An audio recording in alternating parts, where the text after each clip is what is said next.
ఈ ఉదయమున నీవు ఎవ్వరినీ కలుసుకొనక ముందు ప్రభువును కలుసుకో.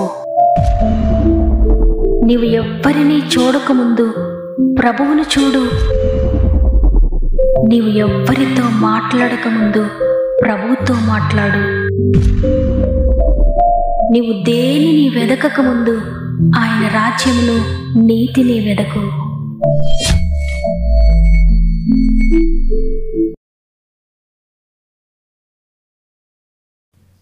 Praise the lord. ఈ ఉదయకాలమున గాడ్ ఫస్ట్ అనే వాగ్దాన కార్యక్రమానికి మిమ్మల్ని అందరినీ హృదయపూర్వకంగా మరొకసారి ఆహ్వానిస్తూ, మన ప్రభువును రక్షకుడైన యేసుక్రీస్తు వారి అతి శ్రేష్టమైన నామములో నా యొక్క ప్రత్యేకమైన శుభములు మీ అందరికీ తెలియజేస్తూ, ఎలా ఉన్నారు దేవుని బిడ్డలారా? గతించిన వారమంతా దేవుని ఉచిత కృపను బట్టి మీరు మీ కుటుంబాలు బాగున్నారని, అదే కృప మనందరినీ నూతన వారంలోనికి ప్రవేశపెట్టింది. ఈ వారమంతా కూడా ప్రభు మీకు తోడై ఉంటాడు. దేనిని గురించి కూడా అధైర్యపడకండి, నిరుత్సాహపడకండి. మీ ప్రతి పరిస్థితిని దేవుని చేతులకు అప్పగించండి. ఒకవేళ ప్రతికూల పరిస్థితుల గుండా మీరు వెళ్తూ ఉన్నా దేవుని వాగ్దానాన్ని గట్టిగా పట్టుకోండి. ఎందుకంటే దేవుడు మనకి ఎప్పుడు కూడా అన్యాయం చేయడు, మేలు చేసే దేవుడైనా. కాబట్టి అన్ని సమయాలలో ఏ బాధ మీకు ఎదురవుతున్నా, వ్యాధులు కలిగినప్పుడు, శోధనలు కలిగినప్పుడు, అవమానాలు కలిగినప్పుడు, అది ఎటువంటి పరిస్థితి అయినా కూడా ఈ శ్రమలేంటి, ఈ అవమానాలు ఏంటని కృంగిపోవద్దు. సృష్టికర్త చేతులకు మీ జీవితాన్ని అప్పగించుకోండి. ఆయనే మిమ్మల్ని నిలువబెడతాడు. మీకేమైనా ప్రేయర్ రిక్వెస్ట్ ఉంటే కామెంట్స్ ద్వారా నాకు తెలియచేయండి. మీ యొక్క ప్రతి ప్రార్థన విన్నపమును గూర్చి మేము ప్రార్థిస్తున్నాం. ప్రార్థన త్రోసివేసే దేవుడు కాదు మన దేవుడు. తప్పక ప్రతి ప్రార్థనకు జవాబు ఇవ్వబోతున్నారు. మీరు కూడా ప్రార్థించండి, పట్టుదల కలిగి విశ్వాసంతో ఆయన కొరకు ఎదురు చూడండి. వాక్యం చివరిలో మనందరం కలిసి సమస్యలు ఉన్న వారందరి కొరకు ప్రార్థన చేద్దాం. పరిశుద్ధాత్మ దేవుని సహాయం కొరకు మనం వేడుకుందాం. ఆయన మీ జీవితాల్లో అనేక అద్భుత కార్యములు చేయబోతున్నారని నేను నమ్ముతున్నాను.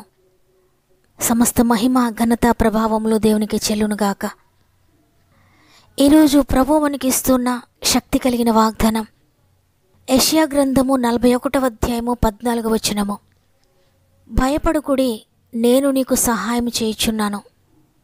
ఆమేన్. ప్రియ దేవుని బిడ్డలారా, దేవుడు అనేక సార్లు మనకు తెలియజేస్తున్నారు భయపడొద్దు అని. ఎందుకంటే సాధారణంగా మనందరం కూడా ప్రతిదినము ఏదో ఒక విషయం గురించి భయపడుతూ, ఒక భయము తొలగిపోయిందంటే ఇంకొక భయము, ఇంకొక టెన్షను, ఇంకొక బాధ మన జీవితాలు ఎదురవడం వల్ల మరలా భయపడుతూ, ప్రతిరోజు భయపడుతూ, ప్రతి విషయానికి భయపడుతూ ఉంటాం. ఎందుకంటే శత్రువైన సాతాను పని మనలను భయపెట్టడమే. అందుకే యేసుప్రభువు జన్మించినప్పుడు మొట్టమొదటిగా ఆయన ఏ వాక్కును మనుషులకు ఇచ్చారంటే, ఆనాడు గొర్రెల కాపరులు భయపడుతూ ఉన్నప్పుడు లూకాసు వార్త 2వ అధ్యాయము 10వ వచనంలో వారందరితో ప్రభు మాట్లాడుతున్నారు. అయితే ఆ దూత, భయపడకుడి, ఇదిగో ప్రజలందరికీ కలుగబోవు మహా సంతోషకరమైన సువర్తమానము నేను మీకు తెలియజేయుచున్నాను. నేడు రక్షకుడు మీ కొరకు పుట్టి ఉన్నాడు, ఈయన ప్రభువైన క్రీస్తు అని. ప్రభు మొట్టమొదటిగా పంపిన సువార్త ఏంటంటే భయపడొద్దు అని. ఆయనకు తెలుసు మన జీవితాల్లో ఎన్ని రకాలైన భయములున్నాయో. ప్రతిరోజు కూడా ఏదో ఒక విషయం మనల్ని భయపెడుతూనే ఉంటుందని. అందుకే బైబిల్ గ్రంథంలో రోజుకొక్కసారి అన్నట్లుగా 365 సార్లు భయపడకుడి అని వ్రాయబడినట్లుగా బైబిల్ పండితులు మనకు తెలియజేస్తున్నారు. అంటే రోజుకొక్కసారి ప్రభునికి చెప్తున్నారు, భయపడొద్దు. ఈరోజు ఏదో ఒక భయము నీ కుటుంబంలో ఉంటుంది, ఏదో ఒక బాధ నీ మనసులో ఉంటుంది. అయితే దేనిని గురించి భయపడొద్దు, ఎందుకంటే నేను నీకు సహాయం చేస్తున్నానని. నిజంగా ఈరోజు ఈ మాటలు వింటున్న మీరు ఎవరి సహాయం లేక ఎవరైనా సహాయం చేస్తే బాగుండనని ఎదురు చూస్తూ ఉన్నారా? ఇంతవరకు అనేకుల సహాయం కొరకు ఎదురు చూచి అలసిపోయావేమో. అయితే ఇక నుండి ఎవరి సహాయం కొరకు ఎదురు చూడొద్దు, పైనుండి సహాయం కొరకు మాత్రమే ఎదురు చూడు. ఎందుకంటే ఆయనే నీకు సెలవిస్తున్నారు, నేను నీకు సహాయం చేస్తానని. ఆయన ఏ విషయాల్లో సహాయం చేస్తాడంటే, నీవు ఏ విషయాలు అయితే భయపడుతున్నావో, ఏ విషయాల్లో అయితే నిస్సహాయతలో ఉన్నావో, వేటిని గూర్చి అయితే నీవు దిగులు పడుతున్నావో, ఏ విషయాలను గూర్చి ఏ విధంగా జరుగుతుందని దిగులు పడుతున్నావో వాటన్నిటి విషయంలో కూడా దేవుడు నీకు సహాయం చేస్తాడు. నీకు ఏ సమయంలో సహాయం కావాలో, ఎప్పుడు సహాయం కావాలో అన్ని విషయాల్లో కూడా ఆ సహాయాన్ని దేవుడు నీకు చేస్తాడు. నీవు అనుకుంటున్నావేమో, నేను చేయగలుగుతానో లేదో, నా శక్తి సరిపోతుందో లేదో, నా బలము సరిపోతుందో లేదో, నా బిడ్డ వివాహానికి ధనము సరిపోతుందో లేదో, నా బిడ్డలు నేను చదివించుకోగలుగుతానో లేదో, ఈ భయంకరమైన లోకంలో, ఈ పాపపు లోకంలో నేను పరిశుద్ధంగా పవిత్రంగా ఒక ప్రత్యేకంగా జీవించగలుగుతానో లేదో, నేను ఈ లోకం విడిచి వెళ్ళిన తర్వాత ఆ పరలోక రాజ్యం నేను చేరుకుంటానా, నీతి రాజ్యాన్ని నేను కోల్పోతానేమో, ఈ లోకంలో అన్నీ ఉన్న నిత్య జీవాన్ని నేను కోల్పోతానేమో నువ్వు భయపడుతున్నావేమో, నీకు సహాయం చేస్తాడైనా నీతి రాజ్యాన్ని పొందుకోవడానికి, పరిశుద్ధంగా జీవించడానికి, నమ్మకంగా ఆయన కొరకు జీవించడానికి దేవుని సహాయాన్ని కోరుకో. పైనుండి సహాయం చేస్తాడాయన. అంటే పరిశుద్ధాత్మ దేవుడు ఆయన కట్టడలు అనుసరించే వారినిగా, ఆయన విధులను గైకొనే వారినిగా నిన్ను చేస్తాడు. తన చిత్తాన్ని నీకు తెలియజేస్తూ నిన్ను చేయి పట్టి నడిపిస్తాడు. ఆయన నీకు సహాయం చేయడానికే నీ వెనుక నుండి పనిచేస్తున్నాడు. నీ స్వంత శక్తిపై ఎంతకాలం డిపెండ్ అవుతావో నీవు తప్పక ఓడిపోతూనే ఉంటావు. నేను అనేది ఎంతగా నీ జీవితంలో ఖాళీ అవుతుందో, నా భక్తి అనే స్వనీతి నీలో ఎంతగా ఖాళీ అవుతుందో, నా బలము, నా ఆరోగ్యం అనేది నీలో ఎంతగా ఖాళీ అవుతుందో, నా ధనము, నా చదువు, నా ఉద్యోగం అనేది నీలో ఎంతగా ఖాళీ అవుతుందో, నేను అన్నీ కలిగి ఉన్నాను, నాకు లోటు లేదు, నేను ఏదైనా చేయగలుగుతాను అనే అనే స్వభావము ఎంతగా నీలో ఖాళీ అవుతుందో అంతగా దేవుని బలము నీలోనికి వస్తుంది. అంతగా దేవుని శక్తితో నీవు నింపబడతావు. ఆ బలాన్ని నీకు ఇవ్వడానికే ప్రస్తుతం నీకు ఎదురవుతున్న సమస్యలు, శోధనలు. ఈ శోధనలో, ఈ సమస్యలో నీవు వెనుకడుగు వేయకుండా దేవుని శక్తిపై ఆధారపడి ఆయన సహాయం కొరకు ఎదురుచూచి, పైనుండి సహాయం కొరకు, పైనుండి శక్తి కొరకు నువ్వు ఎదురు చూస్తే ప్రతి విషయంలో కూడా దేవుడు నీకు సహాయం చేస్తాడు. గొప్ప విజయాలు నువ్వు చూస్తావు. ఎందుకంటే ఆయన సహాయము చేత నీవు సమస్తాన్ని చేయగలుగుతావు. నీవేది జయించలేకుండా ఉన్నావో, ఏ సమస్యని ఎదుట ఉందో ప్రతిదాన్ని కూడా ఆయన సహాయం చేత నువ్వు జయించగలుగుతావు. అది ఎంత భయంకరమైనదైనా భయపడొద్దు. దేవుని సహాయము నీకు గొప్ప శక్తినిస్తుంది జయించడానికి. అనేక మంది బిడ్డలు ఎగ్జామ్స్ కొరకు ప్రిపేర్ అవుతూ ఉన్నారు, ఎగ్జామ్స్ రాస్తూ ఉన్నారు. ఇంతవరకు నేను సరిగ్గా ప్రిపేర్ అవ్వలేకపోయాను, నా జ్ఞానం సరిపోవడం లేదు, నాకు జ్ఞాపక శక్తి లేదు, నాకు ఎవరైనా సహాయం చేస్తే బాగుండి, చివరి సమయంలో ఎవరైనా నన్ను గైడ్ చేస్తే బాగుండునని ఒకవేళ ఎవరి సహాయం కొరకు ఎదురు చూస్తున్నావేమో, భయపడొద్దు. దేవుని సహాయం కోరుకో. దేవుడు నిన్ను తప్పక ఒక ఉన్నతమైన స్థితిలో నిలవపెడతాడు. ఈ సందర్భంగా నా జీవితంలో దేవుడు చేసిన ఒక కార్యాన్ని మీతో పంచుకోవాలనుకుంటున్నాను.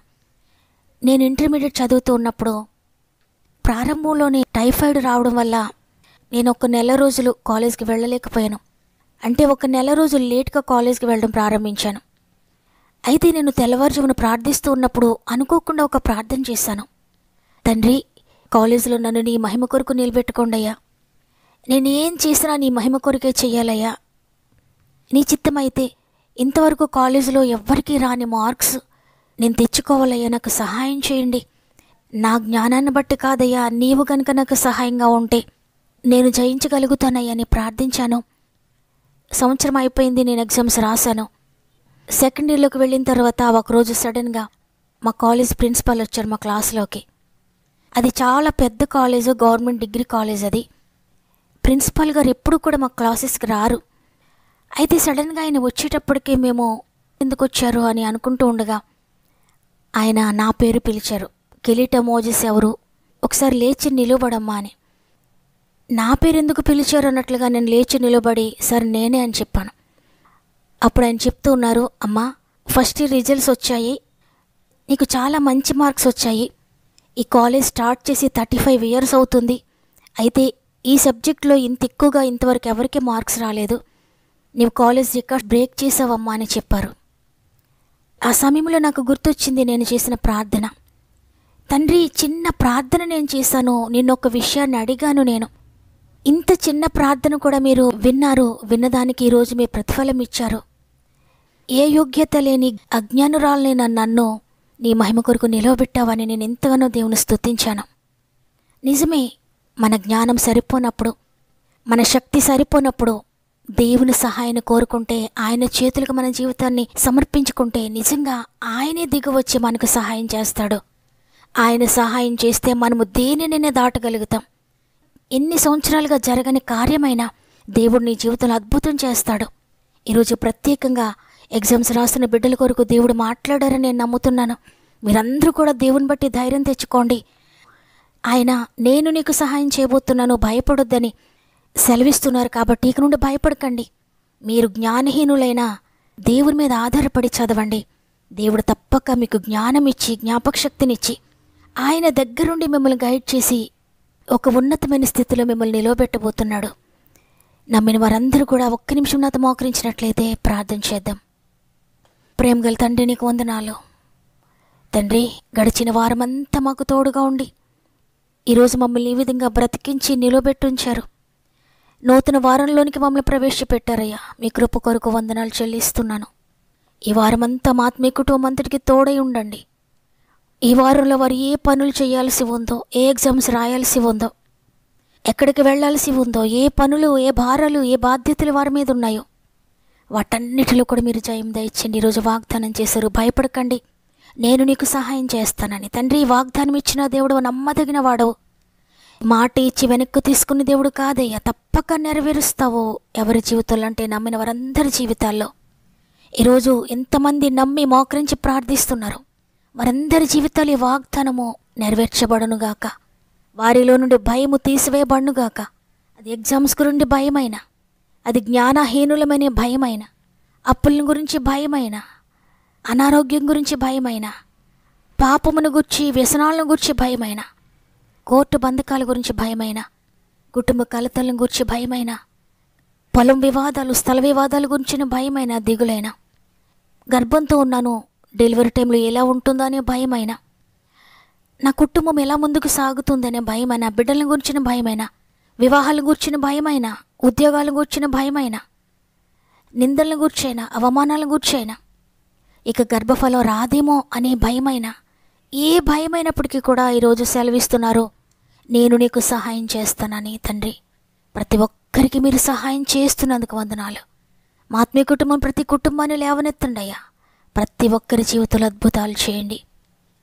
ప్రత్యేకంగా ఎగ్జామ్స్ రాస్తున్న బిడ్డలందరినీ నీ చేతులు పెడుతున్నాను. ఈ జ్ఞానాత్మతో నింపండి, గొప్ప రెవల్యూషన్ దయచేయండి. ఎగ్జామ్స్ కొరకు ప్రిపేర్ అవుతున్న బిడ్డలకు కూడా మీరు తోడుగా ఉండి ముందుకు నడిపించండి. తండ్రి, ఈరోజు ప్రత్యేకంగా పుట్టినరోజులు, పెండ్లి రోజులు జరుపుకున్న వారందరినీ చేతులు పెడుతున్నాను తండ్రి. ఈ సంవత్సరం అంతా వారికి తోడుగా ఉండి ముందుకు నడిపిస్తారని ఇద్దరు మనం ప్రారంభిస్తూ ఉండగా ఈరోజంతా మా ఆత్మీయ కుటుంబానికి తోడుగా ఉండి చేపట్టి నడిపించమని యేసయ్య పరిశుద్ధమైన నామములో అడిగి వేడుకొంచున్నాను తండ్రి. ఆమెన్. దేవుడు ఎంతో చక్కటి వాగ్దానం మనకు అనుగ్రహించారో. ఇక భయపడకండి, దేవుడు మీకు సహాయం చేయబోతున్నాడు.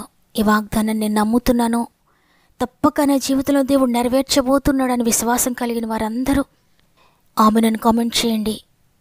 మర్చిపోకుండా వాగ్దానం తప్పక లైక్ చేయండి. భయముతో ఉన్న అనేక మందికి వాగ్దానాన్ని షేర్ చేయండి. దేవుడు షేర్ చేస్తున్న మిమ్మల్ని అందరినీ దీవించి ఆశీర్వదించునుగాక. దేవుని చిత్తమైతే మరల రేపు అందరం కలిసి ఆయనను స్తుతిందాం. అంతవరకు ప్రభు మీకు, మీ కుటుంబాలకు తోడేండి నడిపించునుగాక. God bless you.